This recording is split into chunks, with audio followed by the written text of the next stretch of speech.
नमस्कार दोस्तों। 23 वर्षीय चाची ने 17 वर्षीय भतीजी को धक्का देकर गिराया कुएं में और कुएं में गिरने से हुई मौत। मामला करीब 3 महीने पूर्व का है। सीकर जिले के रानौली थाना इलाके का है, जहां पे एक 23 वर्षीय महिला की न्यायालय ने जमानत खारिज कर दी है। 27 अक्टूबर 2023 को दर्ज हुई एफआईआर रिपोर्ट के अनुसार 26 अक्टूबर की घटना है। शाम को लगभग 6 बजे एक दादा ने अपनी पोती से संबंधित एफआईआर लिखाई कि उसकी पोती मोनिका पुत्री सुगन चंद उम्र 17 वर्ष पशुओं को पानी पिलाने गई थी। उस समय वह रसोई के पास बैठा हुआ चिलम पी रहा था।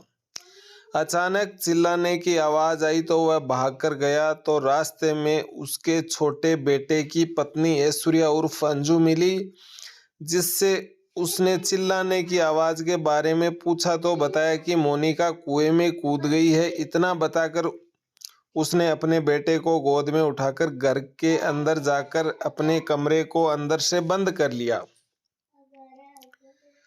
उसने कुएं पर जाकर देखा तो कुएं के अंदर मोनिका के रोने की आवाज आ रही थी, जिस पर उसने जोर जोर से आवाज लगाकर आसपास के लोगों को बुलाया तथा लोगों ने मशीन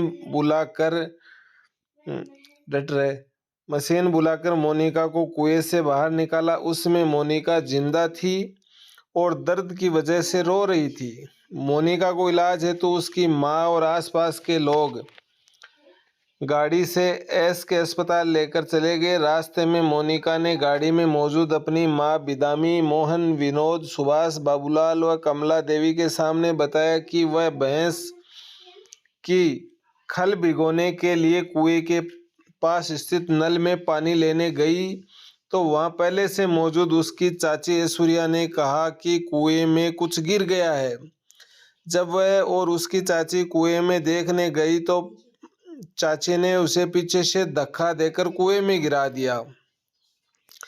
मोनिका की सीकर के कल्याण अस्पताल में इलाज के दौरान मौत हो गई। उक्त घटना के बारे में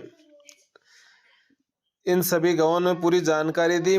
उसकी पोती मोनिका की मृत्यु उसके छोटे बेटे की पत्नी ऐश्वर्या के कुएं में धक्का देने के कारण हुई। इस प्रकार की एफआईआर रिपोर्ट दर्ज करवाई गई। बहस जमानत प्रार्थना पत्र सुनी गई, जिसके बाद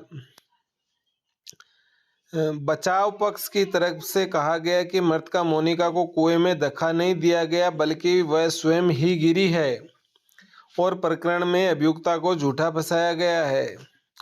प्रार्थिया और उसके ससुराल वालों के बीच में काफी विवाद चल रहा है। वह घटना से 15 दिन पूर्व अपने ससुराल आई थी और प्रार्थिया अभियुक्ता का पति पुलिस में नौकरी करता है, जिससे उसके तलाक लेने के लिए इस मुकदमे को आधार बनाकर पारिवारिक न्यायालय में तलाक का मामला पेश किया गया। उसका ये भी तर्क है कि मृतका का दिमागी इलाज चल रहा था, वह दिमागी कमी के कारण स्वयं ही कुएं में गिर गई। अभी प्रार्थिया को रंजिशवश झूठे बयानों के अतिरिक्त कोई अन्य सामग्री नहीं है। प्रार्थिया का 2.5 वर्षीय छोटा बच्चा है। वह 2 माह से अधिक समय से न्यायिक अभिरक्षा में चल रही है, इसलिए प्रकरण को निस्तारण में समय लगने की संभावना है। इसलिए प्रार्थिया को जमानत दी जावे। लेकिन अभियुक्त पक्ष की ओर से दावा किया गया कि हालांकि अभियुक्ता का पूर्व में कोई आपराधिक रिकॉर्ड नहीं है, परंतु अभियुक्ता पर आरोप है कि उसने मृतका मोनिका को कुएं में धक्का दे दिया, जिसके परिणाम स्वरूप उसकी मृत्यु हो गई।